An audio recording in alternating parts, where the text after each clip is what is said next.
ลอกไล่หาเงินนั้นมีตั้งนำตั้งหลายออกไว้กากับปันย่ำมือเหลียวเตะตาเตเฮ็ดกันมาเสโตซูเปอร์นั่นอ่ำง่ายเย้าค่ะตีในเตะโคกของอันเปิ้นอ่ำโลเซเปียดนั่นก็เฮ็ดเฮาเป็นเงินมาขึ้นไหลอยู่ออก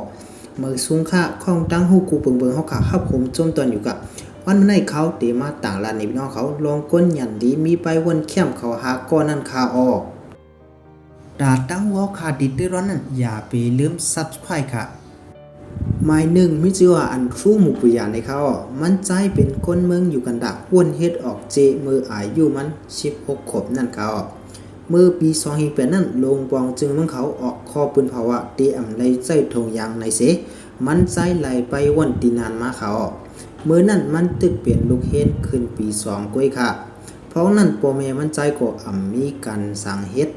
ตีเนินนาเฮิรนเขาเงินก็มีแหละตาตีติดางเหตุการณ์ก็อ้วนสั่งออกค่ะก้มนั้นใช้เงิน1เสตีเหตุการณ์สร้างไร่ในนั้นมันใจวนอยู่เข้าตั้งถึงเขานั้นได้ก็เปลี่ยนเงินเมืองอยู่กระดา36,000นั้นเงินอเมริกัน$14สร้างเงินมัน30,000จับค่ะตาเตไล่มาเงิน$14ในมันใจไหลเก็บเต้าก่อเสขายออกขายเต้าก่อไล่มา$13เสซ้ำขึ้นกูแทงตีหมอสวนมันใจก่อน$13ค่ะมือพ้องตึกเก็บจู้โคกของอยู่นั่นมันใจกว่าทำตีเจ้าเสียงอันโหลดทงเจเส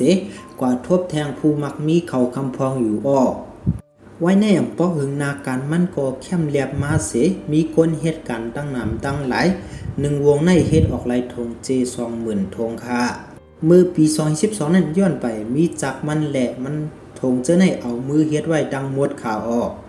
คนนั้นซื้อถงตีมันเตก็เป็นเจ้าล้านตั้งขายโฮงยาและกลุ่มนิสานเศร้าอันอยู่ไว้ที่ในเจดอนเขานั่นข่าวออกเมื่อปี2017อันตู้ไลฮับซุอันลงวงจึกปันคนเหตุการณ์ไปมักมีอายุเลข4เปิ้นตีเมืองแอฟริกัน$30,000ออกตัวเหลียวเด้มันซื้อจากอิเจเซอันเป็นมาจะไหนมันติด$14อำนั้นสร้างเงินมัน30,000แก็บก้อยค่าหมาย2มิจิวัตตัดโตกันไดยาหรือยังเวยเขาคนหนุ่ม2ก็เหตุการณ์ไปมังมีที่เมืองอเมริกาปัจจันเมื่ออายุเขามี20ปีเขาติดจ้าเฮ็ดออกทงป้าล้วนค่ะเขาวนดาที่ช่วยแถมลูกเฮ็ดและตังขึ้นมาของเดชินอันนึงออกเขาเฮ็ดออกทงกาคันถูกต้นตาล้วนเขา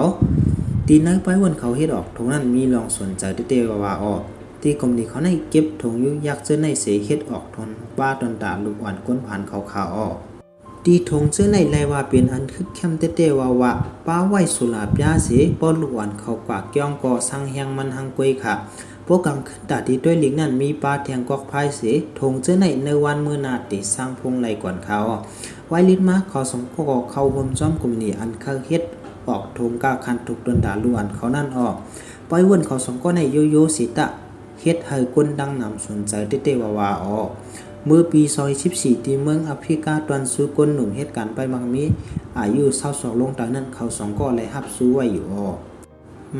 หมาย3มิจิว่าเปตตาฮัมติลาฮัมอิลิมูในเขามันนั่งเป็นคนเมืองอิธิโอเปียดีวันคนฝันทิปโปนั่นค่ะ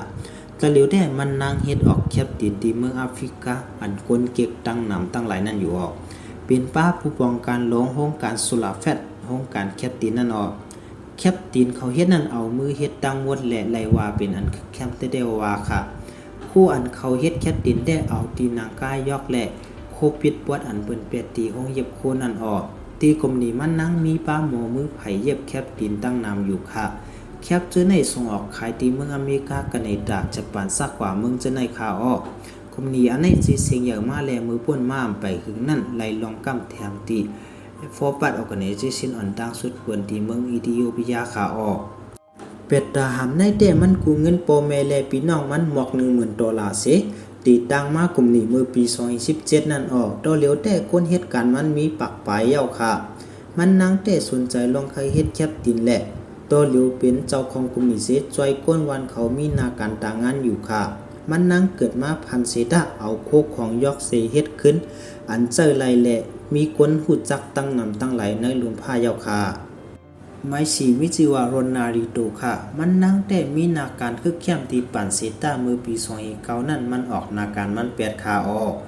ขึ้นตีตั้งกลุ่มนี้อีกโกปวดอยู่ค่ะเมื่อเลี้ยวแต่เป็นการอันใหญ่สิเปื้อนไผ่เฮ็ดออกพลาสติกขาออก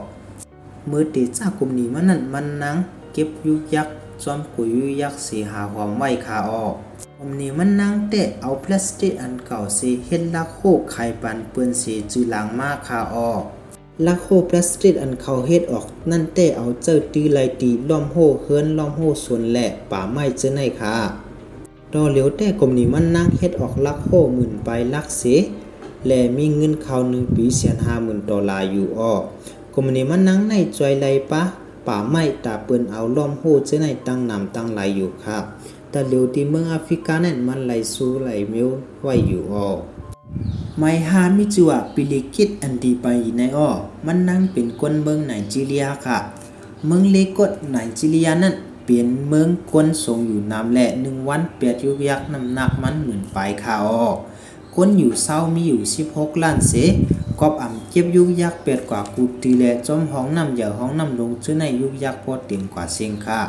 กอบนั้นปิลิกิตกอดเป็นมาสีเหี่ยวห้องกัน